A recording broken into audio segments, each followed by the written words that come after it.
Hey, what's going on? So, you want to have a double whammy, I guess, with these notes today. So, we have the end of your LL3.2 notes. This is day two of those.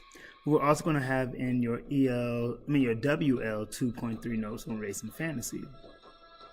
And so, when we last left off with LL3.2, we talked about the protagonist, antagonist, and the sidekick, and we looked at and what we're going to call these now, the extended character types. So we looked at the extension of those characters, and then we looked at, well, what traits do they show when they are being an extension of that? So what we mean by that is when they are, for example, a protagonist, the extension might be that in a moment, they're a protagonist who may be showing qualities of being a warrior, and then what qualities of a warrior are they showing with those other than the traits, okay? So now we're moving into the last two, mentor and love interest or emotional bond. When we think about the mentor, remember all of these should be based on like when a character in fantasy is working towards whatever their purpose is in this story. What extended character is coming through, and then what traits are coming through because of that. So in a mentor, if we know that the mentor is there to help teach and guide the protagonist with some sense of understanding or understanding some skill, you may see one or multiple of four different extensions. So you may see mentors who are like masters, people who normally are a little bit older. They are very experienced in what they do, and normally it is a lesson. They're normally teaching us something. So they have a lot of skill. They're very loyal to this protagonist, self-sacrificing, but they're also very strict because they know that what they are trying to teach them is something that's very serious. And so normally they do things or they say things to show that they're not playing games.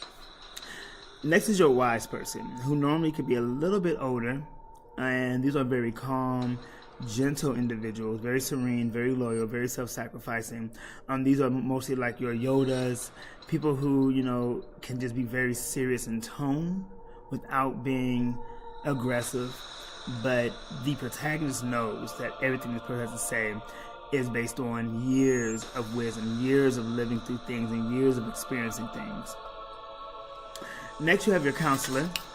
I always think about the counselor being the exact, literally a counselor. It is their job, is what they do. They are an expert in just giving advice. So they're always going to be very wise in whatever their expertise is in. They also will self-sacrifice, very honest, but also very loyal. And then you have your experienced friend. Same age, but someone who's gone through what that character has gone through. Or they could be just a little bit older, but still in the same range. So think about stories where, maybe your hero needs to graduate and go through the obstacle course of magic, and their older brother is someone or older sister is someone who has definitely gone through it. So they're very wise in how to get through a particular task. Also very self-sacrificing, they're honest or loyal, but they're also more analytical because they've gone through it. So they're there trying to help the protagonist see different ways of going about it since they've gone through it once and they don't want to make the same mistakes. Next, you have your love interest and emotional bond. And when it comes to these characters, there's a good 5 types. So sometimes you have emotional love interests who are the prize. And there are 2 types of prizes. You have one that would kind of like the typical trope, that stereotype of damsel in distress, very helpless. And so normally when they do things or say things with the protagonist, those things will always be something where the protagonist needs to support that individual, that particular character.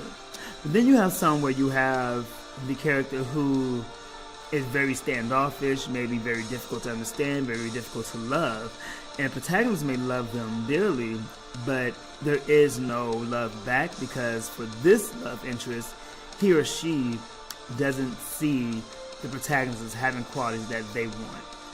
Whether it's that the protagonist is just all muscle and no brain, or maybe all brain and not enough courage and strength. Whatever the case is, normally by the end of the story, the character learns to be whatever it is that the prize wants, and that's what happens.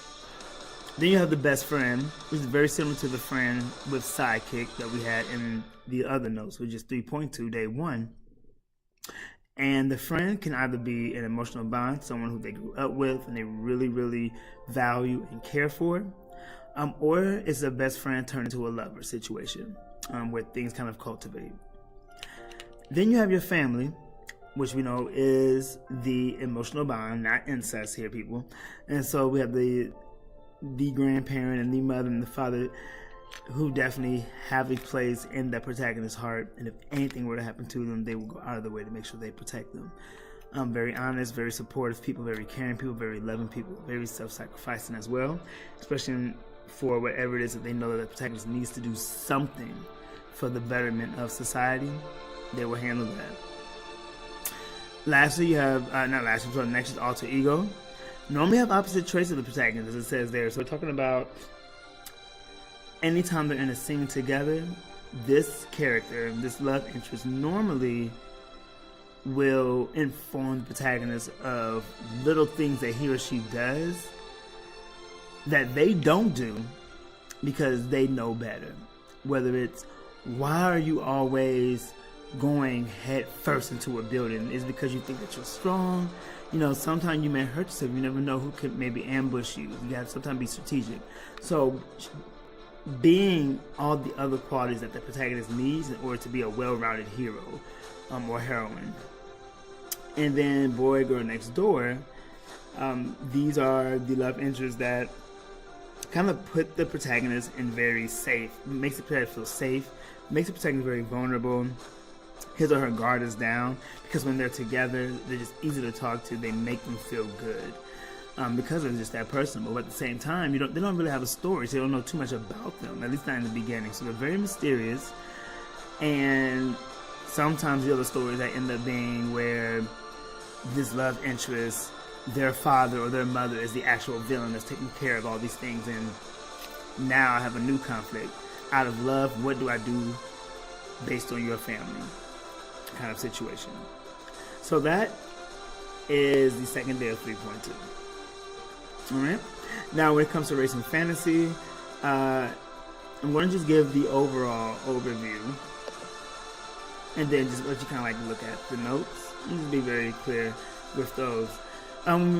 It's really important that we think about racing fantasy because what we want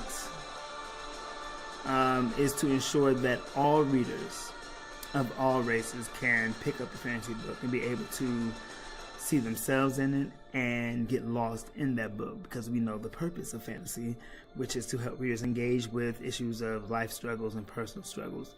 So we can't have books that are all led by white protagonists, because then it assumes that only white protagonists go through these situations. So if you are doing this, when we do this project at the end and race is something you want to think about, here's what you want to think about in terms of how to make sure that that character definitely falls into a very robust racial representation.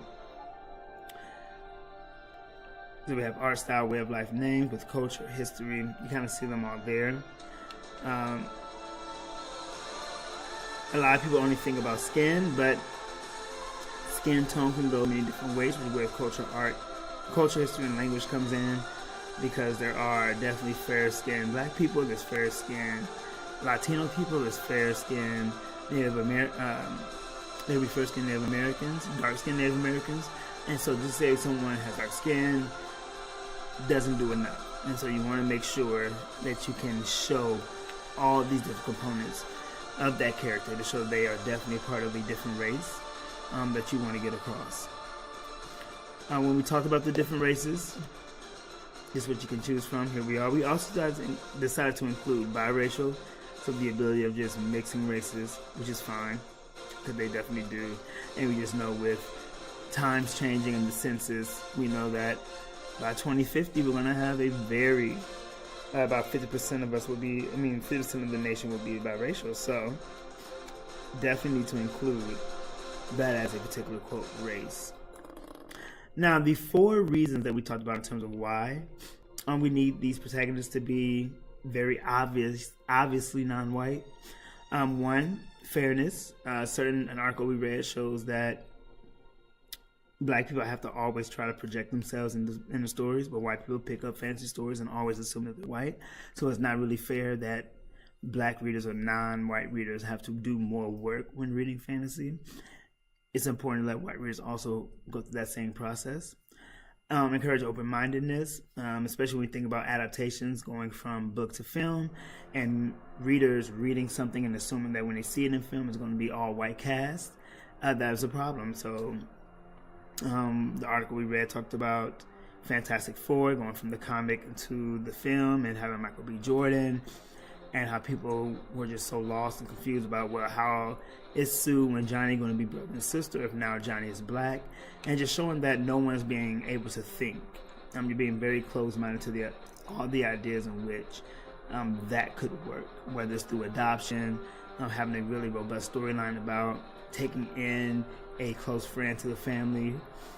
So there's different ways of going about that, which then I'm going to jump to 4 is also lacking creativity, because you're not thinking about all the different ways to make that fantasy work.